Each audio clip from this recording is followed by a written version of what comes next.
Hey, what's up, fam? Are you feeling like you have no luck sticking to your budget? Well, it might be these four things. Today, we're going to talk about four important reasons why your budget isn't successful as you thought it would be. Hey, this is your boy Gary B. Hey, I'm hitting you up from Fort Myers, Florida. I'm down here helping out with the hurricane, recovery. So I want all my people who's in the listening to my voice, like you always do every weekend. Hey, sit back, chill out. Today is October ninth. Hey, we're gonna make this thing happen. So get you something to drink, get you something to snack on, sit back, and let's talk about these four reasons why you might not be sticking to your budget. This your boy Gary B. I'll be right back in a minute. Peace.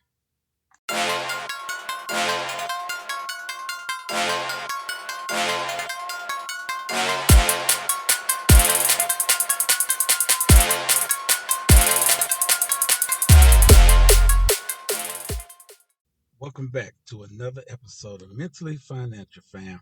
Thank you for tuning in. This your boy Gary B. Hey, like I said, we're going to talk about four important reasons why your budget isn't as successful as you thought it should be.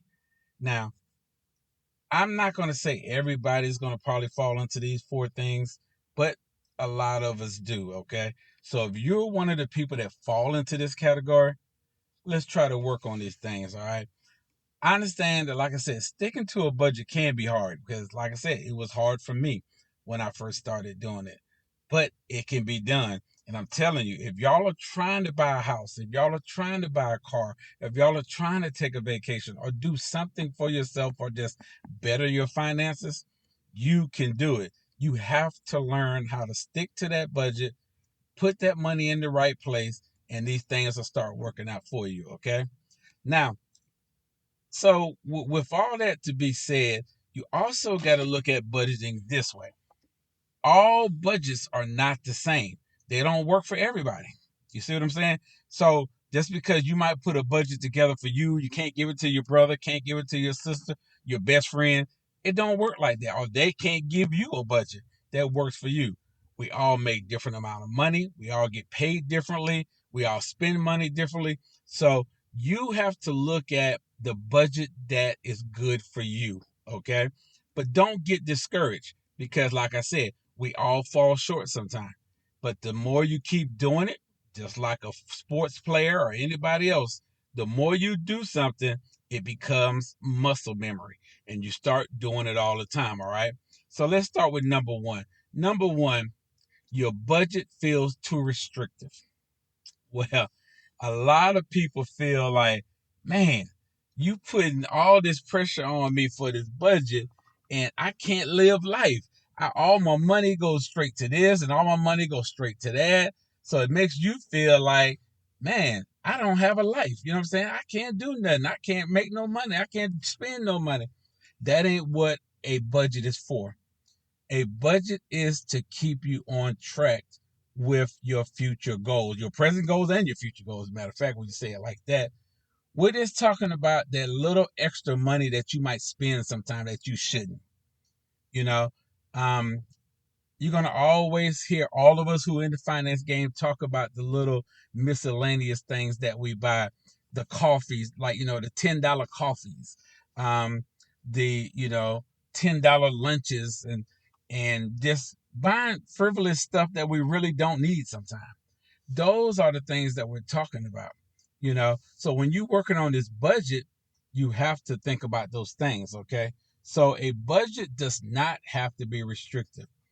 A budget that is restrictive to you, it's more about the spending things that you love to you. You know what I'm saying? That's what it really is. You start missing the things that you used to do. All right, but do this. Try to prioritize one or two of your favorite things to include into your budget so it feels like you have more balance when it comes to your spending while you're creating more for your savings. You understand what I'm saying?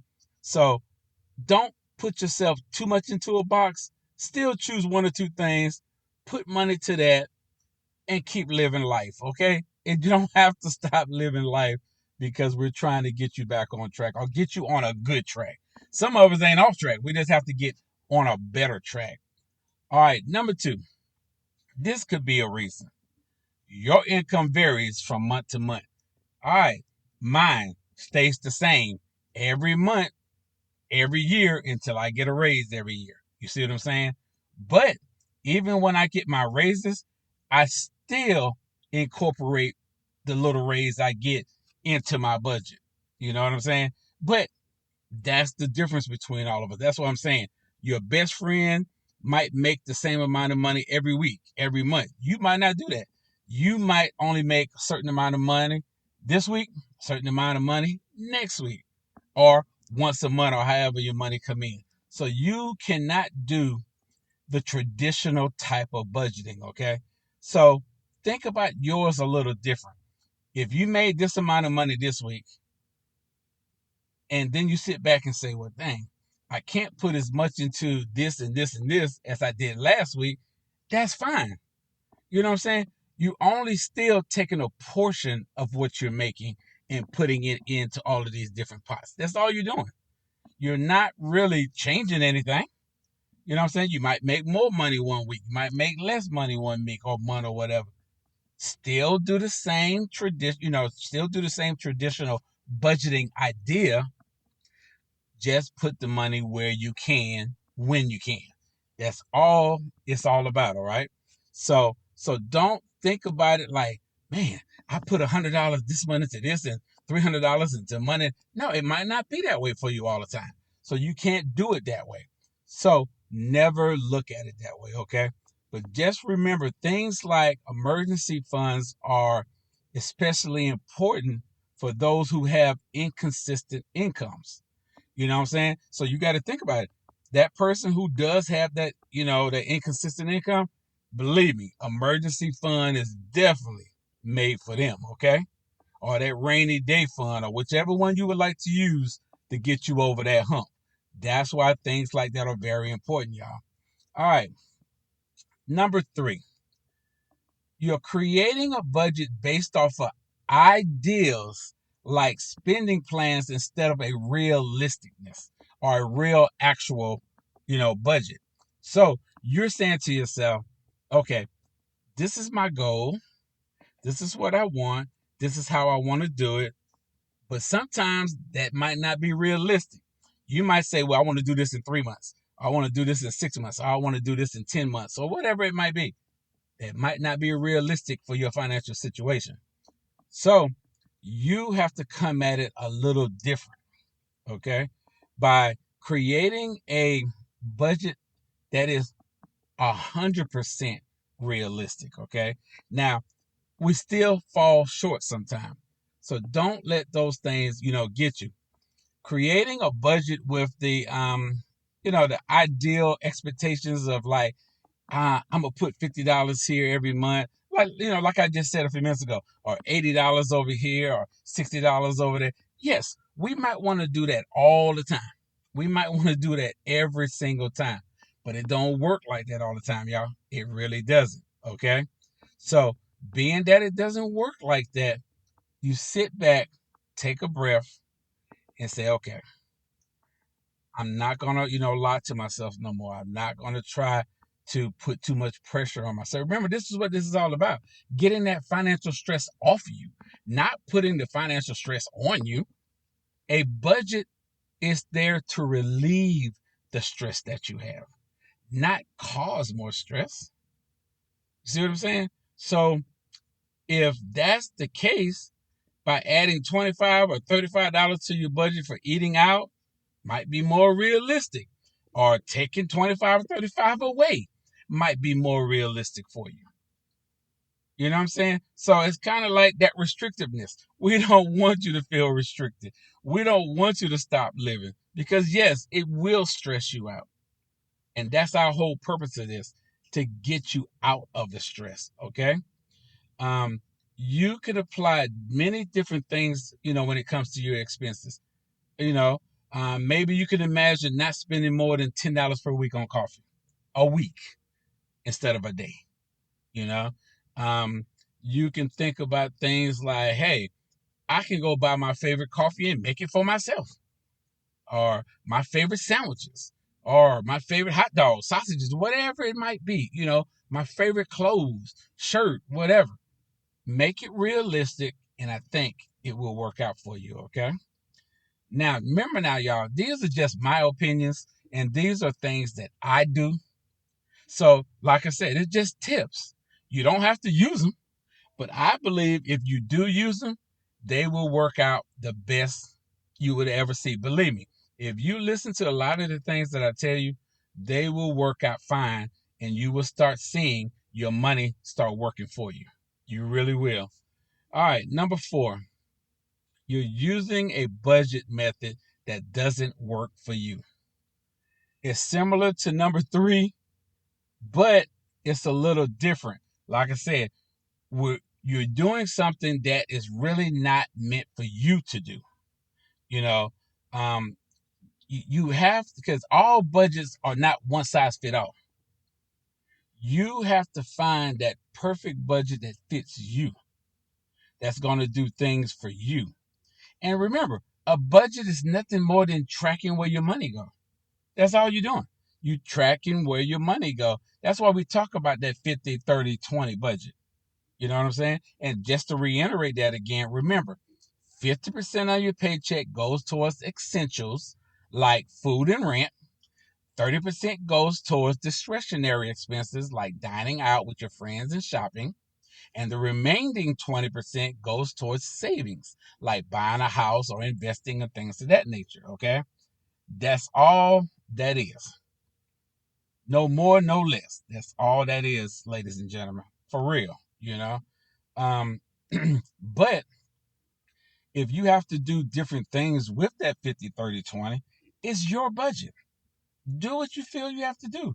You know, if you move it around or put this over here and put that over there, that's your call. Put the 50% on the house or the investment, whatever. It's your budget, y'all. Now, there is another budget method out there that might be, really strenuous if you ain't ready. And that is called the zero base budget.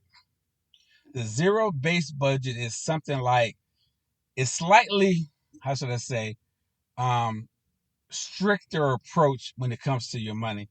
This method ensures that you create a spending plan for every single dollar that you make. Okay? See, a lot of people can't do that. A lot of people can't allot every single dollar to everything they spend. I do, because I know the things that I like to buy. You know what I'm saying? And I know the things that I'm paying for. So I try to allot a dollar for dollar for dollar. But everybody can't do that, okay? If you do not believe that you can do that, then that budget ain't for you, okay? Um, so sit back, regroup, look at all your finances again, look at all the money you bringing in, look at all your bills, and try to figure out which budget works best for you. A zero base budget, the 50-30-20 budget, or whatever spending plan or budget that you come up with that works for you. And if you come up with one that's different than what we talked about, please send me a link. Please talk about it. You know what I'm saying? You have automated type of budgeting things online. I'm a paper man myself. I like to use mine where I can write it and see it, because it's a lot better than me punching the numbers into into the calculator, onto the, on all these apps on the phone, which is cool if that's what you use. A lot of people like automation in that sense. So if that's what you like to do, put it into those systems. See if those things work for you. But me personally, I like to write stuff down. I like to keep journals. You know what I'm saying? Keep my mind working for me. Because anytime that app online goes crazy or do something wrong, hey, it can't compare to you writing something. You know what I'm saying? Yes, can you make a mistake writing? Yes, you can. But at the same time, writing is a lot better because you can account for it a lot better. Okay? So, with all that being said, the 4 things, like I said, that we talked about, you need to take in consideration. 1, your budget might be feeling too restrictive. 2, your income varies month to month.